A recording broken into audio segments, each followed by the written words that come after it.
Yes, you are. Where's your hello? Hooray! How's it going? I figured, good. I figured if I was just diligent enough, eventually I would get through. I want to apologize. Skype was not loading quick enough, and that's why there was a delay as far as responding to the call. Oh, Uh, that's all right. yeah, so what had happened was I installed Windows 10 and Oh, things and, have been acting up a bit since Windows 10 ruined my computer. I still can't get the screen to load. so Fantastic free update. yeah. So um blame Windows 10 for the delay, and again my apologies to you, Rachel. Uh, but nonetheless, thank you so much for joining us this evening here on Triple Threat Western Radio. We'll go ahead and begin. What got you into becoming a wrestler? You know, this is the story I always loved telling because I grew up with an older sister and loathed wrestling. I hated it. I had a little friend that I would talk to on the phone, and I don't even remember what day it was. Like every Tuesday or Wednesday or something, he had to go because he had to watch wrestling. So I went to school in Savannah, and when I moved up, I only knew one person. And he kept saying, I do this wrestling show, you need to come see it. And I'd say, maybe next time. So it took him about 2 months, and I finally went to this show. And it was absolutely the most amazing thing I had ever seen. It was a Platinum Championship Wrestling show at the Jungle. And I don't remember a ton of it except for two things. One of them was this guy named Timmy McClennan pulled a piece of paper out of his trunk, unfolded it, had to hold it down with his foot, and was basically doing a suplex but reading the piece of paper. And the gimmick is that he was a bit dim-witted. So, the commentary is calling that he's putting together IKEA furniture out there, and, he finally gets the suplex, and everybody's thrilled with it. So, it's funny, it's very theatrical, and then it gets to this main event. And I'll spare the long details, but by the end of it, there's Grotesque, who's head to toe covered, and he had passed out and got a hold of one of the referees when he came to check on him, and the whole locker room spilled out. And so he takes a step forward, and all of the guys just take this like half step back, like not really sure what to do. And then Grotesque takes off, splitting the locker room up, goes through the audience. People are jumping up out of their chairs, like diving out of the way. And I actually got up because I was so into it and so emotionally invested. And I was thinking, like, God, it's just wrestling. Why am I up? But I knew that I wanted to come back and start watching it. And one of the guy's girlfriends was taking ticket money, and so I ended up doing that. And just kind of right place, right time. There was someone that they needed for a gimmick, and I didn't have much to do, and so there I was suddenly at the beginning of what's become a 5-year journey to this thing that if you had asked me when I was a kid, I would have told you that you were the dumbest person to think that I would ever be here now. Talk about a blessing in disguise there, Hmm. considering everything that has transpired, and now here you are 5 years later, doing what you love to do, something that you are very passionate about. Um, so, what was the whole training? What was it like going through the whole training, the whole learning the craft, if you will? Like, what did you learn the most, and what was the biggest challenge that you had to endure? I think the biggest challenge, because when I went to school, I don't say this a ton, but it'll give you a little bit more information where I'm coming from. I went to SCAD in Savannah, and I went for comic books. So I had grown up knowing that that was what I wanted to do and loved to draw and loved to tell stories. but the, people would really give that to me as like, well, when you think about a match, you need to think about it in terms of like what you're doing with a comic book, but it's really not at the same time. So getting over some of those things that I knew for a fact to learn these other things that they were teaching me were fact. And I trained at Platinum Championship Wrestling under Stephen Platinum, a little bit under Jay Fury as well. And there it was really about the storytelling, and it was a little more theatric, but I think really just in terms of the fact that it was, the storytelling was so much more magnified, especially with, all the guys wanting to do the Ring of Honor, Dragon Gate stuff where it's just, go, go, go, go, go. This is more slow everything down, crazy things here or there, but really tell the story, connect with the crowd, get that emotional connection. The athletic part was also, I think, something that I had to get used to going through art school. I wasn't necessarily running around and bouncing off ropes or anything, so I had to acclimate to that and still find myself doing that at times. But between relearning the story and then introducing the whole physical aspect to it, I think that was the hardest part of it. Definitely, the storyline thing is definitely challenging for sure. You got to go through this character. It's about telling a story, and just go along with it, I guess, and just just go with the flow. Some storylines, like, okay, some generic stuff, and then some of it can become a cost as a bit improv, like do something that okay, this is what I want to do, and we're just gonna go do it. And it's just behind the scenes, people may not understand, like from a fan's perspective, but I like the storyline. I love the storytelling. I love, it's something could be related to. It's like watching the movies, like going to a theater, just to hear the backgrounds of people, what they go through and what they willing to go through to succeed, if you will. So, and for you, Rachel, I heard great things about Platinum Championship Wrestling.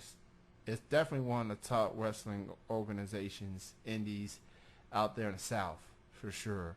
What's it like working for Platinum Championship Wrestling for the course of your career?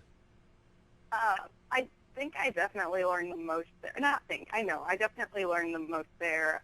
And it's things that are universal. I got a chance to do some extras work with WWE as one of the Rosebuds. And, sometimes they would sit you down and they'd talk to you and kind of talk about the theory. And it was really great because it all matched up. So it was just kind of that validating, like, I knew that I had learned something solid, which made me really appreciate where I had been and what I had gone through. When I had started, we were at the Jungle on Tuesdays, which was in downtown Atlanta at this nightclub. And on Fridays, we were in the Academy Theater, kind of by Decatur, which is East Atlanta. And so we were running at least 2 shows a week when I started. Then we picked up the Masquerade on Wednesdays and Thursdays. And so I really accumulated a lot of knowledge very quickly, where a lot of shows run once, maybe twice a month, which is what we're doing now at Platinum, so it's not quite the same. And definitely having Steve in Florida makes a big difference. So I was really fortunate to get a lot of information very quickly and be able to apply it right away. And of course, Steve is infamous for, how should I say, his tough love. There were a lot of things thrown and a lot of screaming and yelling, but it was really the trial by fire and, just the pressure to learn and to get better, I think really inspired all of us to give everything and then a little bit more on top of that. You brought up the fact that you're a rosebud, and I noticed a lot of female wrestlers have gone through it Um, what was that like being on national television in front of a live audience, getting a chance to go out there? Like what was the atmosphere like? Oh gosh. Okay, so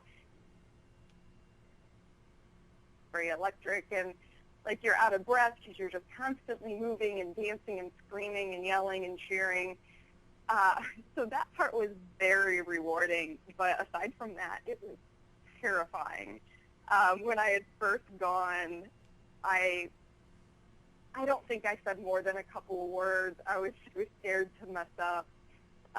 And so when I went the second time, I was much more relaxed. And one of the things that when I did the Tough Enough video I came out with was that I deal with depression, which I have for a very long time. And that was another big transition was I was on antidepressants for the first time when I went the second time, and I know that helped a lot. But getting to go and just the getting to talk to the people on the roster and kind of learn from their experiences, and everyone was very nice, I will say that. But the way that I was trained was that the social aspect and politics and the just how you interact with people in the locker room are the most important, because that says a lot about who you are and how people want to use you, how often, things like that. So that was what made it terrifying, was you're always worried like, oh God, am I going to mess up? Am I going to say something really stupid? And, you know, in the back of your head, it's always just like, you're an extra. No one cares. But at the same time, you want to make the best impression. So once I was able to get over that and relax, it was an extremely rewarding experience. But that first time was definitely, I kind of felt the whole time like I was going to piss my pants. So somewhere between there is where my experience lies in doing the extras work. Hey, you look great, and you did a very good job considering the little time that you had, and you made the most of it. And you know, regardless if you're an extra or you're a main performer, nobody wants to screw up. You always want to just go out there, let loose, and just enjoy it. And you did that, and I'm happy for you. I'm happy for Thanks. you, and you know, Tough Enough just ended this past Tuesday, and I guess my thoughts on the show, it was intriguing. I guess my only issue was, I guess, Sarah winning, and I like Sarah. She is a sweetheart. She's someone that you can hang out with, go to a bar, have a drink or whatever. But you had 10 weeks to learn this craft. You have Booker T, you have Billy Gunn, you have Lita. You got two Hall of Famers and one who could be a Hall of Famer one day, giving you all you need, and you just don't quite got up to speed, if you will. And Yeah, 10 weeks is such a short amount of time. I've been wrestling now for a year and trained for about 6 months more intensively before that. And I will say, I still know that I'm not 100% ready. I still tell people that I'm green in the ring because there are certain aspects of it that just, you can tell someone all day, this is how you do this, you can teach them moves, but sometimes it takes time for things to click. And even the guys who have been doing this for a while, they still say, like, I'm constantly learning, I'm constantly improving. So what they're able to do in 10 weeks, I know they're looking at it a little differently. Those people are going to go on to the Performance Center and continue to learn. I think the most important thing is to look at the people who were contestants on the show and say, where did they start and when did they end? Like, where did they end at? How much did they learn in between time? Were they receptive? Were they willing to go out of their comfort zone? And that's really what they're looking at. So I saw a lot of people say, like, oh, yeah, Cesaro really carried him through that match. Well, he might have, but what did the judges see that you might not have been looking at? He's not a polished, finished guy. He's learning. mm-hmm. So while it might have been a disappointment, obviously there was something there that they saw that was more underlying than what a lot of people would see. And I think in the future you'll see a lot of good things out of her. I hope so, cause she's a good person. She's got a good heart, and I guess what cost Amanda big time is how she treated other people. How she always finds herself in drama. Drama is not so far behind when it comes to Amanda. And Yeah. she ought to be lucky that she even made it to the finals, because if memory serves me correctly, it was The Miz who replaced Hulk Hogan as a judge for obvious reasons. Used his Mm-hmm. save on her. And if it wasn't for the save, she wouldn't even be in the finals. Uh, but hey, looks can only get you far. But I think it was her attitude towards others that cost her. Even though I felt she had a better performance than Sarah against Alicia Fox as far as the final episode. But 10 weeks, like you point out, and now I'm starting to understand it a little bit more. You need more than 10 weeks. It could take you a year, it could take you longer, but at least you got to start somewhere, I suppose, and hopefully with these contestants, and now Josh and Sarah, they're in good hands with the NXT Performance Center, and we'll see how long it takes them. I guess let's not call them superstars just yet, and let's hope that they can beat the curse. The curse is what I'm referring to is tough enough winners don't necessarily have success in WWE, let alone making it to the main roster. Those who haven't won tough enough end up having more success, like Miz, Morrison, Ryback. I'll even give you Kenny King for Ring of Honor and Impact Wrestling. Uh, so we'll see. Um, hope for the best, I suppose. Uh, so I hear you got some shows coming up. Why don't you go ahead and promote them? Where can people check you out?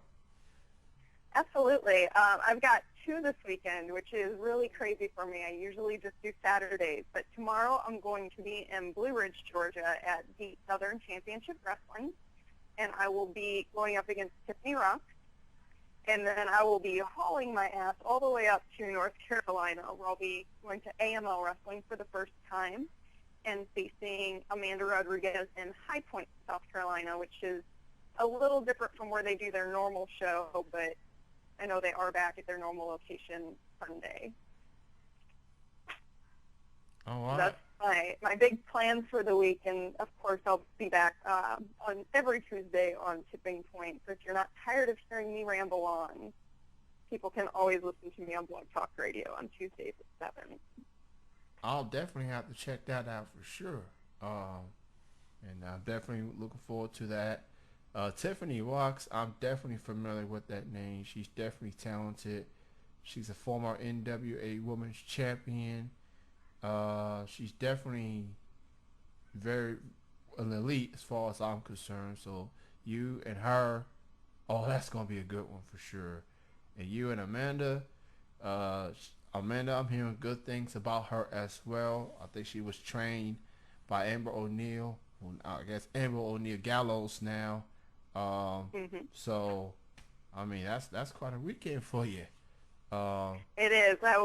My chiropractor will be very happy to see me on Tuesday. Oh, yeah, just something to keep them busy, I suppose. Uh, so, for social media wise, where can people get in touch with you? Facebook, Twitter, Instagram, or any other link people need to know? All three. I'm on Facebook as Rachael Freeman. You'll find me easier if you spell it Rachael.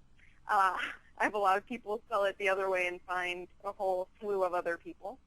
I'm on Twitter as Manager Rachael, all one word, and on Instagram, Miss _Rachael _ TCW, I believe.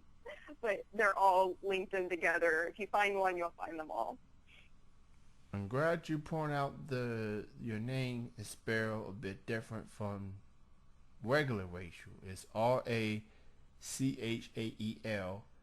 So make sure you get that right before you get everything else. All you social media people out there, so you support. Um, did you by any chance get a chance to check out the SummerSlam weekend festivities such as Takeover Brooklyn and SummerSlam this past weekend? It was a busy week for Brooklyn overall, and 3 straight shows of Brooklyn at Barclays, which include Mm. Takeover, SummerSlam, and Raw, with the return of the Dudleys. Oh my goodness, and Sting. Oh, Night of Champions looks very promising, for sure. But how did you feel about Takeover and SummerSlam this past weekend? If you, I actually haven't watched them yet. I oh, have not done a good job of keeping up because I've been going every which way. So usually that's what ends up getting sacrificed is my keeping up with the televised wrestling shows.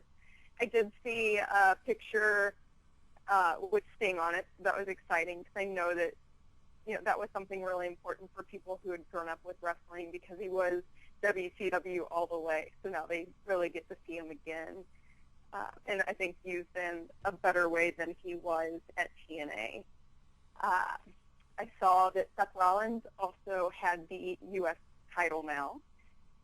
he So, got he got I don't care everything. what people say. I'm a big fan of John Cena. I think, and a lot of people say like, oh, well, he makes money to do it, but he's willing to put anybody over, and I think that's really respectable. And I know that he gets a lot of mixed reaction, but God, he's a great face of the company. I don't care what anyone says. Rachel, Uh, it's okay, cause I agree with you. I've been a Cena fan since he was prototype in Ohio Valley Wrestling, and just to see how far he has come to becoming the man that he is today. I've even met him like once or twice. Very good guy, very humbling, down to earth, upbeat, great sense of humor, and he just granted his 500 wish for the Make a Wish Foundation just last week as part of SummerSlam week. The guy, he puts the work in, whether in the ring or outside the ring, and and the man is inhuman. I've never seen anyone recover from injuries as quickly as he does. I mean, yeah, I know there was a lot of controversy about the broken nose, yeah, but I think something I pointed out when it happened was, a lot of people were saying like, oh, I broke my nose and I finished a match. It's no big deal. But at the level he's at, the amount of injuries that he sustains in a year is what a lot of guys sustain in about a week. So hmm I think that also speaks volumes about him as an in-ring performer as well. But yeah, like I think I saw another picture of him. I was like, God, like your nose looks fantastic compared to what it was.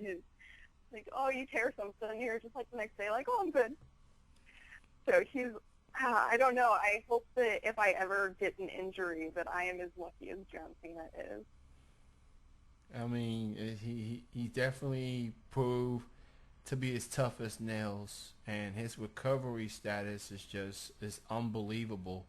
Um, the guy loves the business, regardless of what people feels about him, and the wrestling fan of me was heartbroken when he lost this past Sunday because he made that U.S. title so meaningful with the open challenges going against Ambrose and Stardust and Sami Zayn and Kevin Owens 3 times. And I mean, it was like the U.S. title was more important than the WWE title for 4 months. Like, how many people would think of that? Um, Yeah, you and know, it really speaks volumes to what they're trying to do for Seth Rollins. I mean, he's held on to that championship belt, and now he's got the U.S. belt. They're putting him over like bombshells. Whoever wins against him has to be their next big star. I have to call it now. I mean, yes, they're going to yes. make that person look like a beast. Seth Rollins has definitely, I mean, from the moment he won the NXT title, man, just something bound to happen to him. You know, putting him on the Shield with Roman and Dean was just a good start. And to this day, I think the Shield's one of the greatest factions. I'm not gonna put them over Four Horsemen and DX, but they're more like second tier. They made a faction meaningful. Like, and it's not like you put three all stars in there. You put three guys fresh out of the developmental deal, and they made it work. And Seth Rollins, I guess he was just destined for greatness. So he's definitely he pretty much won all the titles now. He has yet to win an Intercontinental title. So we'll see how far Seth can go, but he's definitely, they pulling him over, and that's fine. Seth's a good talent. Can't take that away from him. He's good. Also want to ask you your thoughts on this Divas Revolution. It's making the Divas division appealing. It's making them watchable. At least that's how I feel. A lot of people feel. I mean, you got the Bellas. Absolutely. You got the Bellas. You got PCB. You got the Team Bad. I mean, the competition is a whole nother level, and it's just, I mean, that match will. I'm not gonna give too much away, but me personally, Bailey versus Sasha Banks takeover, that may have been the match of the night, and it wasn't even the main event. It was the semi-main event. I'll let you be the judge when you get a chance to watch it. It was unbelievable. You being a female wrestler yourself, seeing the Divas division being on the decline as far as legitimacy, being relevant. How do you feel about this resurgence, and do you think they can keep it up moving forward? I think they can, and I mean, I know there have been little bumps in the road, the unplanned finish and the ring rat comment. So I know that there are little hiccups where people are like, oh, it's going to end it, but I don't think it is. If you go back, the Divas on Raw and SmackDown are having the same 3 to 5 minute matches, and that's a longevity thing. That's their main roster girls. They're going to protect them and take care of them. But if you really go back and watch NXT, it's been, God, it has to be like a year now that these matches have been starting to get notoriety and that they've been really building it up. So it's something that they've been working on for a while. I had someone comment to me the other day that, you know, oh, there's this Diva Revolution, and then they got this thing with Lana and Summer where they're just fighting over boys. And I get laughed at a lot because I like to say wrestling is the soap opera for guys. And everyone scoffs and goes, oh, no, it's not. No, it's wrestling. It's badass. I'm like, no, like, it's a lot of petty drama, but it's okay for you to watch it because they're punching each other. Like, it's okay. Like, it's okay that that stuff still happens, that there's still the relationship aspect of it.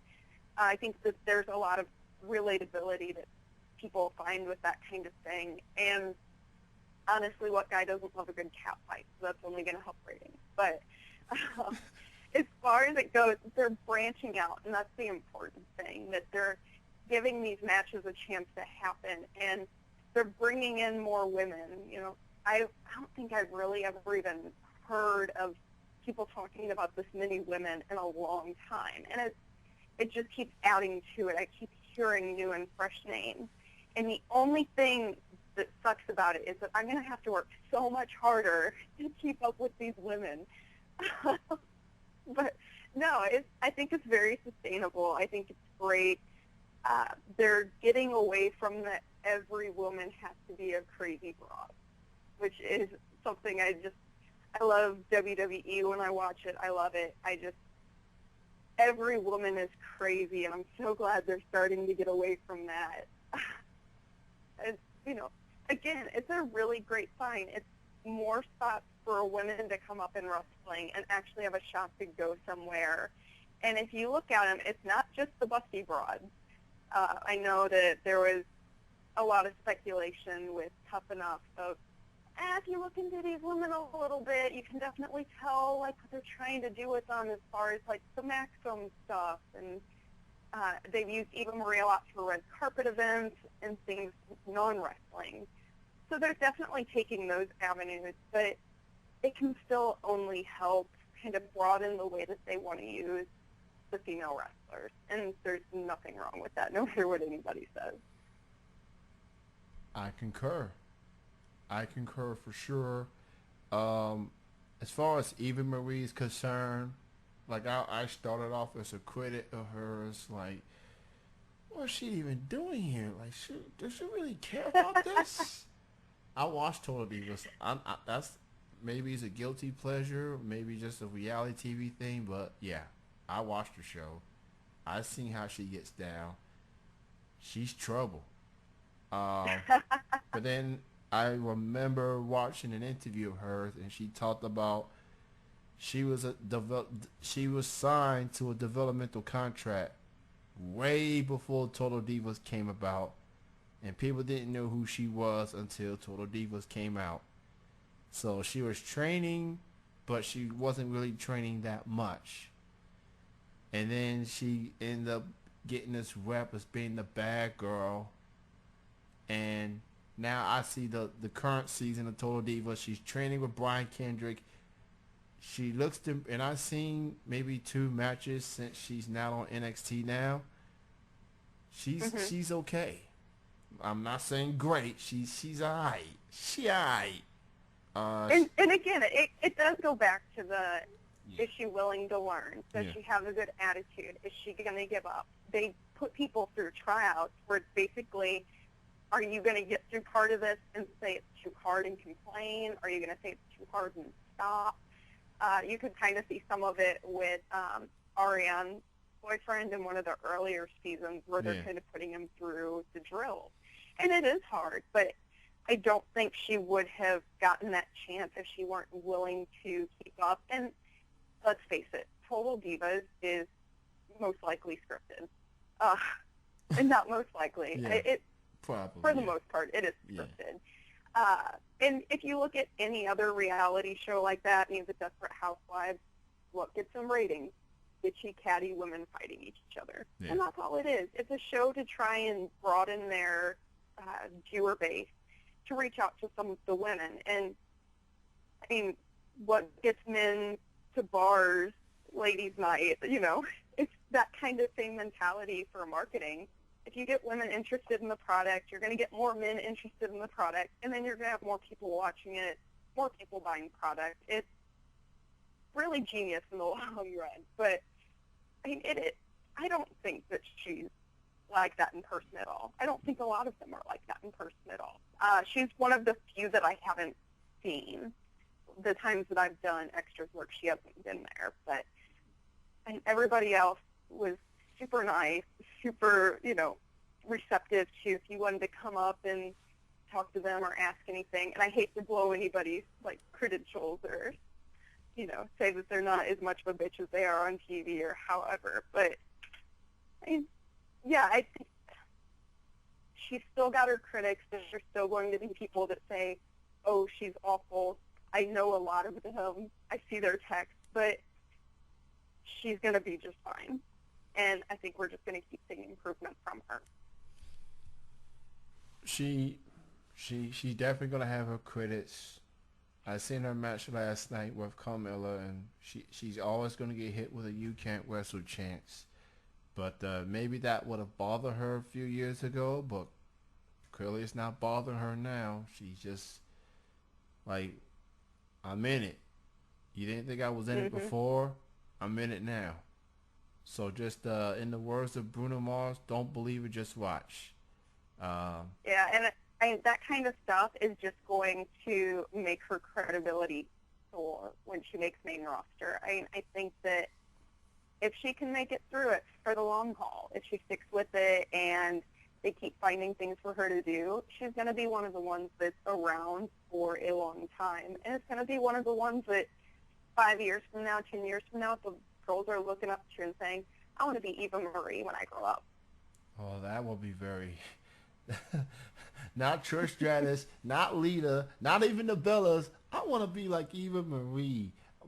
all and It everything. changes all the time. The Yeah, landscape changes. That's the beauty of wrestling yeah, is everyone is expendable, and that's the main thing I learned at PCW. We had people that seemed like cornerstones. Like, if Jay Fury's not here, what are we gonna do?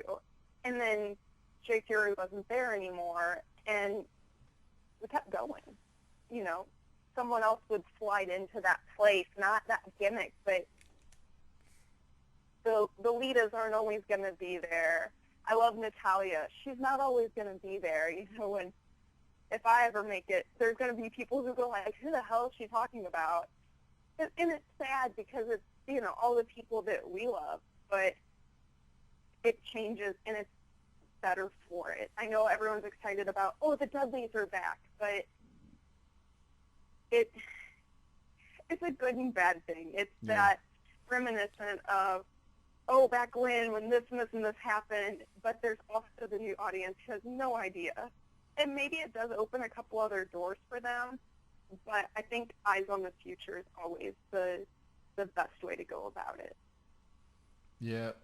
You can always be replaced, no matter how good you are, how successful you are. There's always going to be another person to come along and to be that next big star, or stars, so for that matter. And And you know, all it takes is an injury, or someone gets mad, or you make a jump to a different company and it ends up being a bad decision, or you get caught on a sex tape saying some terrible stuff. Like, you see how quickly those things can affect a person's career. I mean, Hulk Hogan was basically wiped off of the face of the earth when yes, he was. his scandal happened. There are guys who, like, Scott Hall was so excited when he was back at I was at one of the events doing extras work, and he was there, and I met him at an event in Georgia. And so when I saw him backstage, I mean, he was like glowing. He was so excited, and you could just see how like weary he had been, kind of going through the trials because they didn't like his attitude back then, or you know, just the Monday Night Wars and everything. Those things that seem so insignificant make such a big deal and such a difference. But that's the kind of thing that, you know, when you're looking at who's big now and, like, you're laughing about, oh, Eva Marie's not going to do the big shit in 10 years. You don't know that. You don't know if the Bella Twins are going to do something, like, outrageous that gets them in trouble, and it's basically a we don't mention them anymore. Or, you know, someone, heaven forbid this actually happened, now that I say I'm going to knock on wood, but like heaven forbid Sasha Banks breaks her leg, and that's the end of her career because it's like, you know, I hear guys that shatter bones, and it just takes so long that by the time they're back into it, they're pretty much done. So any of those things could happen at any time. And I think a lot of people do kind of look at it as like, you know, we were talking about John Cena being the face of the company, and we both love him, but he could be gone tomorrow. And while people would still talk about him, are people going to talk about him 10 years from now when the next John Cena is around? I totally agree. It's just that's just how life is. Not just wrestling, but it's how life is. And the good thing about it, there's always going to be someone next in line that's want to reach for that brass ring, male or female. And the rest of the 2015 and moving forward, I'm definitely looking forward to see what's next. Rachael, it was great chatting with you. You are awesome. Not just because you're a John Cena fan like myself, but you're just a great person overall. It was great chatting with you. You can check out her show on Tuesdays, Blog Talk Radio. Go to Platinum Championship Wrestling and check out her shows. Please support indie wrestling, people. Go support your local indie shows wherever the case may be. Look around. There are some indie shows to go to. And There's about 10,000 of them in Georgia, so you just throw a stone, you're going to hit one. There you go. And of course, go look around Facebook. Let people know, especially wrestling fans. Without indie wrestling, there is no pro wrestling. Without the guys that you see on the bingo halls and the small venues, they don't get that opportunity on bigger stage like WWE, Ring of Honor, Impact, Global Force. Might as well add them on there. But Rachael, thank you for your time. Continued success. Thank you, and thank you so much for having me. I had a blast. I had a blast as well. You have a good night. You as well. All right, bye-bye. Bye-bye. That was Rachael Freeman joining me here on Triple Threat Wrestling Radio.